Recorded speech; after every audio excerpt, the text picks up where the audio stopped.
Hello friends, இந்த மூட்டு தேய்மானம் ஆர் நியூ ஆஸ்டியோஆர்த்ரைட்டிஸ்க்கும் உடல் பருமன் ஆர் ஒபிசிட்டிக்கும் ஒரு முக்கியமான ரிலேஷன்ஷிப் உண்டு.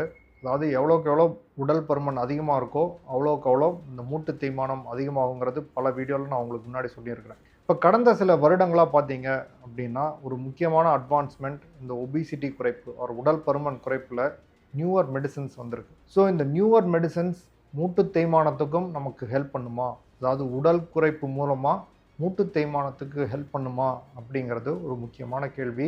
இப்போ அதுக்கான ஆன்சர்ஸ் நமக்கு வந்துட்டுருக்கு. நிறைய ரிசர்ச் இதை பற்றி நடந்துகிட்ருக்கு. ஸோ இந்த வீடியோவில் இந்த மூட்டு தேய்மானத்துக்கும் இந்த உடல் பருமன் குறைக்கிற மெடிசின்ஸுக்கும் எப்படி நம்ம யூஸ் பண்ணலாம் அப்படிங்கிறத பற்றி டீட்டெயிலாக பார்க்கலாம். நான் doctor Arun Kannan, orthopaedic surgeon from Jayam ortho care Kodambakkam and Apollo hospital, Chennai.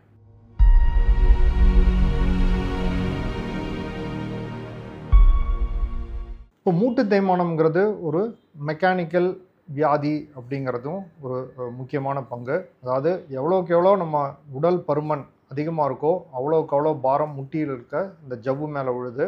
So இந்த தேய்மானம் வரும்போது உடல் பருமன் அதிகமாக இருந்துச்சு அப்படின்னா சீக்கிரமாகவே தேஞ்சு போயிடுது. இப்போ நீங்கள் எந்த பாடி வெயிட் ஐடியலாக இருக்கணுமோ அதை விட ஒரு 10 கிலோ அதிகமாக இருக்கிறீங்க அப்படின்னா ஒவ்வொரு அடி எடுத்து வைக்கும் போதும் இந்த முட்டியில் இருக்கிற ஜவ்வுக்கு மேலே 10 கிலோ அதிகமான பாரம் வருது. ஸோ ஒரு பாடி வெயிட்டுங்கிறது இந்த மூட்டு தேய்மானம் அதிகரிக்கிறதுக்கு ஒரு முக்கியமான காரணம். ஸோ இந்த மூட்டு தேய்மானத்துக்கு பல காரணங்கள் உண்டு. அதாவது ஏஜ் ஒரு காரணம், பட் அதை நம்மளால் மாடிஃபை பண்ண முடியாது. ஸோ அதை நான் மாடிஃபைபிள் ஃபேக்டர் அப்படின்றோம். அதே மாதிரி ஜெனட்டிக் ஃபேக்டர்ஸ் உண்டு, அதுவும் நான் மாடிஃபைபிள்.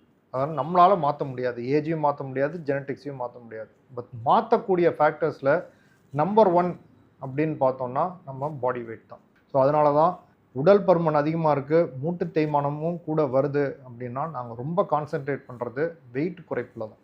ஸோ வெயிட் குறைப்பு ட்ரெடிஷ்னலாக பார்த்தோம்னா சில வகைகள் உண்டு. Number 1 diet. ஸோ இதை பற்றி நிறைய வீடியோஸில் பேசியிருக்கோம். அதுக்கான உங்களுக்கு அந்த லிங்க்கையும் இங்கே டிஸ்கிரிப்ஷனில் ஷேர் பண்ணிடுறேன். ஸோ டயட் ரொம்ப முக்கியம்.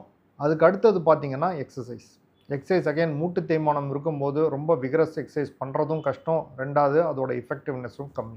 ஸோ அதனால் இது எப்படியெல்லாம் மாற்றி நம்ம எக்ஸசைஸ் பண்ணலாம் அப்படிங்கிறதும் நம்ம பல வீடியோவில் பேசியிருக்கோம். அதுக்கான லிங்க்கும் உங்களுக்கு இங்கே டிஸ்கிரிப்ஷனில் ஷேர் பண்ணிடுறேன். இப்போ மூணாவது பார்த்தீங்கன்னா மெடிசின்ஸ்.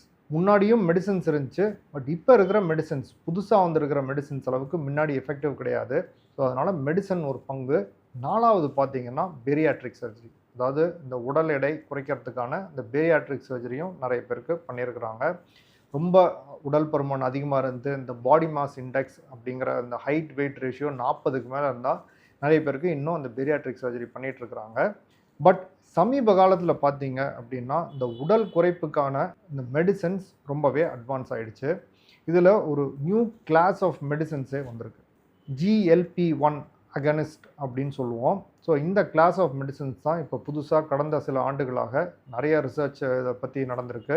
நிறைய கிளினிக்கல் யூஸ்லேயும் வந்திருக்கு. இது நீங்கள் கேள்விப்பட்டிருக்கலாம். ஒசம்பிக் அப்படின்ற ஒரு மாத்திரை ஆர் இன்ஜெக்ஷன் ஃபார்மில் வரும்.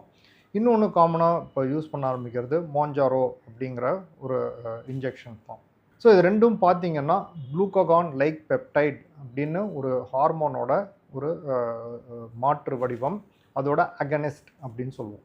ஸோ இந்த GLP அப்படிங்கிறது என்ன அப்படின்னா நம்ம வயிறுலேருந்து சுரக்கிற ஒரு ஹார்மோன். இப்போ நம்ம சாதாரணமாக சாப்பிட்றோம் அப்படின்னா வயிறுலேருந்து இந்த மாதிரி ஒரு ஹார்மோன் சுரக்குது. அது என்ன சொல்லுது உடம்புக்கு அப்படின்னா வயிறில் சாப்பாடு வந்துருச்சு அப்படின்னு சொல்லும். அதாவது நம்ம மூளைக்கும் சொல்லும், பேங்க்ரியாஸ்க்கும் சொல்லும். ஸோ இப்போ பேங்க்ரியாஸ் இந்த மாதிரி ஒரு சிக்னல் வந்துருச்சு அப்படின்னா சாப்பாடு வந்துருச்சு, அதில் இருக்கிற குளுக்கோஸ் அப்சார்ப் பண்ணுறதுக்கு இன்சுலின் சுரக்கும். இன்சுலின் சுரந்து நம்ம அந்த குளுக்கோஸை கண்ட்ரோல் பண்ணுறதுக்கு இன்சுலின் ஃபஸ்ட்டு சுரக்கும். மூளைக்கும் இந்த சிக்னல் போகிறதுனால ஓகே நமக்கு சாப்பாடு வந்துருச்சு, வயிறுக்கு சாப்பாடு வந்துருச்சு அப்படின்னு மூளைக்கும் போகும். பசியும் கம்மியாகும். அதாவது இந்த அப்பிடைட் அப்படின்னு சொல்லுவோம், பசி, அதுவும் கம்மியாகும். ஸோ இதுதான் இந்த GLP அப்படின்ற ஹார்மோனோட ஒரு முக்கியமான பங்கு. இந்த இன்சுலின் செக்ரீஷனை இன்க்ரீஸ் பண்ணுது அப்படிங்கிறதுனால இது வந்துட்டு நம்ம டயபெட்டிஸ் ட்ரீட்மெண்ட்டுக்கும் சுகர் கண்ட்ரோல் பண்ணுறதுக்கும் இந்த மெடிசன் யூஸ் ஆகுது. பட் சமீப காலத்தில் பார்த்தீங்கன்னா வெயிட் லாஸ்க்கு அதிகமாக யூஸ் ஆகுது. முன்னாடி ஜென்ரலாக வெயிட் லாஸ்க்குன்னு கொடுத்த மெடிசன்ஸ் எல்லாம் என்ன பண்ணோம் அப்படின்னா வயிறில் ஒரு அந்த டைஜஷனை கம்மி பண்ணி ஒரு உபசமான ஃபீலிங் கொண்டு வரும். ஸோ இது எடுக்கிறது கஷ்டம், அதனால நிறைய பேர் விட்டுருவாங்க. முன்னாடி ஒரு 5-6 வருஷம் முன்னாடி இருந்த இந்த வெயிட் லாஸ் மெடிசின்ஸ். இப்போ இந்த மெடிசன்ஸ், அதாவது இந்த செமாக்ளூடைட் அண்ட் டெர்சிபெடைடில் என்ன அட்வான்டேஜ்னு பார்த்தோம் அப்படின்னா, பசி எடுக்காமல் இருக்கிறதுக்கு அந்த உபசம் ஃபீலிங் அவ்வளோவா வர்றது கிடையாது. அதனால் சந்தோஷமாக பசி இல்லாமல் இருக்கிறாங்க. அதுதான் இதோட முக்கியமான அட்வான்டேஜ். ஸோ இந்த மாத்திரைகள் பார்த்தீங்க, மாத்திரைகள் அண்ட் ஊசிகள் 2 ஃபார்ம்லேயும் வரும். மாத்திரைன்னா டெய்லி எடுக்கிற மாதிரி மாத்திரை வரும். இன்ஜெக்ஷன்ஸுங்கிறது ஜென்ரலி வீக்லி ஒன்ஸ் போடுற மாதிரி இன்ஜெக்ஷன். ஜென்ரலாக ஒரு 2 to 3 months எடுக்கிற மாதிரி இருக்கும் இந்த மாத்திரை ஆர் இன்ஜெக்ஷன்ஸ். இது எடுக்கும்போதே ஓரளவுக்கு நமக்கு ரெஸ்பான்ஸ் வர ஆரம்பிக்குது. ஸோ இதுக்கும் மூட்டு தேய்மானத்துக்கும் என்ன சம்மந்தம், இதுக்கும் ஆர்த்தோ டாக்டருக்கும் என்ன சம்மந்தம் அப்படின்னு நீங்கள் யோசிக்கலாம். ஸோ முக்கியமாக நம்ம சொல்லிட்டு இருந்த மாதிரி உடல் பருமனுக்கும் மூட்டு தேய்மானத்துக்கும் ரொம்ப இம்பார்ட்டன்ட் ரிலேஷன் அப்படிங்கிறதுனால, எப்படி நம்ம கொலஸ்ட்ராலுக்கும் ஹார்ட் அட்டாக்கும் எவ்வளோ ரிலேஷனோ கிட்டத்தட்ட அந்த மாதிரி. ஸோ நம்ம வெயிட்டை நல்லா குறைச்சோம் அப்படின்னா மூட்டு தேய்மானத்தை நம்ம நல்லாவே கண்ட்ரோல் பண்ணிடலாம். மூட்டு தேய்மானம் ஓரளவு கண்ட்ரோல் பண்ணோன்னா இதனால் வர்ற பக்க விளைவுகள், இதுக்கான தேவைப்படுற சர்ஜரிஸ் இதையுமே ஃப்யூச்சரில் அவாய்ட் பண்ணிடலாம் அப்படிங்கிறது ஒரு கருத்து. ஸோ அதனால தான் ஒரு மல்டி சென்டர் ட்ரையல் அப்படின்னு சொல்லுவாங்க. அதாவது பல ஹாஸ்பிட்டல்ஸ் அண்ட் யூனிவர்சிட்டி ஹாஸ்பிட்டல்ஸில் இந்த மெடிசன்ஸ் கொடுத்து ஒரு முக்கியமான ட்ரையல் நடத்தினாங்க. அதாவது சில பேருக்கு இந்த வெயிட் லாஸ் மெடிசன்ஸ் கொடுத்து, சில பேருக்கு இந்த வெயிட் லாஸ் மெடிசன் இல்லாமல் ஒரு வருஷம் கிட்டத்தட்ட ஃபாலோ பண்ணாங்க.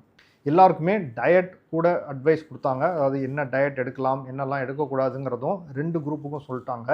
கூட ஒரு குரூப்புக்கு மட்டும் பார்த்தீங்க அப்படின்னா இந்த வெயிட் லாஸ் மெடிசன்ஸ் கொடுத்தாங்க. அண்ட் இதுலேருந்து வந்த ரிசல்ட்ஸ் பார்த்தோன்னா ரொம்பவே ஒரு ப்ராமிசிங் ரிசல்ட்ஸ். என்ன தெரிஞ்சிச்சு அப்படின்னா, இந்த மருந்து எடுத்தவங்க கிட்டத்தட்ட ஒரு 14% வெயிட் குறைச்சிட்டாங்க. ஒரு 100 கிலோ இருந்தாங்க அப்படின்னா ஆன் ஆவரேஜ் 86 கிலோவுக்கு வந்துட்டாங்க. அதே இந்த வெறும் டயட் பண்ணவங்களில் பார்த்தீங்கன்னா அவங்களையும் குறைஞ்சாங்க. பட் 100ல் இருந்தவங்க ஆவரேஜாக பார்த்தீங்கன்னா ஒரு 3 கிலோ தான் குறைஞ்சாங்க. இன்னும் என்ன சிக்னிஃபிகண்ட் ஃபைண்டிங் அப்படின்னா, இந்த 14% வெயிட் குறைஞ்சவங்களில் அவங்களோட முட்டி வலி பார்த்தீங்கன்னா கிட்டத்தட்ட 40% கம்மியாயிடுச்சு. ஸோ பெயின் கில்லர்ஸ் தவிர எந்த மெடிசனும் இந்த அளவுக்கு எஃபெக்ட் கொடுத்தது கிடையாது மூட்டு தேய்மானத்தோட வலியை குறைக்கிறதுக்கு. ஸோ வெயிட் ரிடக்ஷன் மூலமாக கிட்டத்தட்ட 40% வலி கம்மி பண்ண முடிஞ்சு. 14% தான் வெயிட் குறைஞ்சாங்க, பட் 40% வலி குறைஞ்சிருச்சு இவங்களில். ஸோ இப்போ பார்த்தோன்னா இந்த வெயிட் லாஸ் மெடிசன்ஸ்னால நம்ம வெயிட்டையும் குறைச்சி முட்டியோட வலியவும் குறைச்சோம்னா இவங்களோட எக்ஸசைஸும் பெட்டராக பண்ண முடியுது. ஸோ இதுதான் ஆரம்ப கட்ட நிலை. இது இன்னும் பரவலாக யூஸ் பண்ணுறதில்ல. இப்போ தான் நாங்களும் இப்போ கொடுக்க ஆரம்பிச்சிருக்கோம். இந்த மாதிரி ரிசல்ட்ஸு நிறைய சென்டர்ஸில் ஸ்டடீஸ்லேருந்து வர்றதை வச்சு இப்போ இந்த மெடிசன் கொடுக்க ஆரம்பிச்சிருக்கிறோம். அர்லி ரிசல்ட்ஸ் ப்ராமிசிங்காக இருக்குது. மக்கள் வெயிட்டும் லூஸ் பண்ணுறாங்க, முட்டியோட பெயினும் கம்மியாகுது. ஸோ இந்த மெடிசன்ஸுக்கு சில பேருக்கு சைடு எஃபெக்ட் வரலாம், நிறைய பேருக்கு ஒன்றும் சைடு எஃபெக்ட்ஸ் வர்றது கிடையாது. சில பேருக்கு சைடு எஃபெக்ட்ஸ் மெயின்லி பார்த்தீங்கன்னா வயிறு எரிச்சல், ப்ளோட்டட் ஃபீலிங் இதெல்லாமும் சில பேருக்கு இன்னும் வருது. பட் ஜென்ரலி ஓரளவுக்கு சேஃப் மெடிசன் நிறைய பேருக்கு இப்போ எண்டோக்ரைனாலஜிஸ்ட் நிறைய பேர் கொடுத்துட்ருக்குறாங்க. அது தவிர இப்போ ஆர்த்தோலையும் இதுக்கான பயன்பாடுகள் வர ஆரம்பிக்குது. ஸோ உங்களுக்கு ஒரு நட்ஷெல்லில் சொல்லணும் அப்படின்னா, உடல் பருமனுக்கும் மூட்டு தேய்மானத்துக்கும் ரொம்ப இம்பார்ட்டன்ட் ரிலேஷன். உடல் பருமன் அதிகமாக இருந்து மூட்டு தேய்மானம் வருது அப்படின்னா வெயிட் குறைக்கிறது தான் நம்பர் 1 ட்ரீட்மெண்ட். வெயிட் குறைக்கிறதுக்கு again simplistic treatment, proper diet தான். ப்ராப்பர் டயட் அண்ட் எக்ஸசைஸில் இம்ப்ரூவ் ஆகலை, வெயிட் குறைய மாட்டேங்குது அப்படின்னா நெக்ஸ்ட் ஸ்டெப் நம்ம இந்த மெடிசனை கன்சிடர் பண்ணலாம். மெடிசன் எடுக்கும்போது நிறைய பேருக்கு கிட்டத்தட்ட ஒரு 14% வெயிட் லாஸ் வருது. அதனால கிட்டத்தட்ட 40% வலி குறையுது. அகைன் இந்த மூட்டு தேய்மானத்தோட மீடியம் ஸ்டேஜஸில் இது நல்லா ஒர்க் பண்ணுது அப்படிங்கிறது தான் இப்போ கண்டுபிடிச்சிருக்கிறோம். சிவியர் ஸ்டேஜஸில் முட்டி ஃபுல்லாக தேஞ்சு போயிடுச்சுன்னா தென் இதோட எஃபெக்டிவ்னஸ் போயிடும். ஏன்னா ஃபுல்லாக ஏற்கனவே டேமேஜ் ஆகிருக்கு. அந்த ஸ்டேஜில் நம்மளால் அந்த அளவுக்கு பயன் பார்க்க முடியாது. ஸோ மீடியம் ஸ்டேஜ், உடல் பருமன் அதிகமாக இருக்குது, டயட் அண்ட் எக்ஸசைஸ்க்கு கண்ட்ரோல் ஆகலை அப்படின்றப்ப இந்த மெடிசன்ஸ் ஒரு ப்ராமிசிங் ஆல்டர்னேட்டிவாக வந்திருக்கு. ஸோ இந்த வெயிட் லாஸ் மெடிசன்ஸ் பர்டிகுலர்லி மூட்டு தேய்மானம் இருக்கவங்களில் எப்படி யூஸ் பண்ணணும், அதை பற்றின உங்களுக்கு டவுட்ஸ் இருந்துச்சு அப்படின்னா நம்ம கமெண்ட் செக்ஷனில் போடுங்க. அதுக்கான ஆன்சர்ஸை சப்சிக்வெண்ட் வீடியோஸில் நம்ம பார்த்துடலாம். தேங்க்யூ.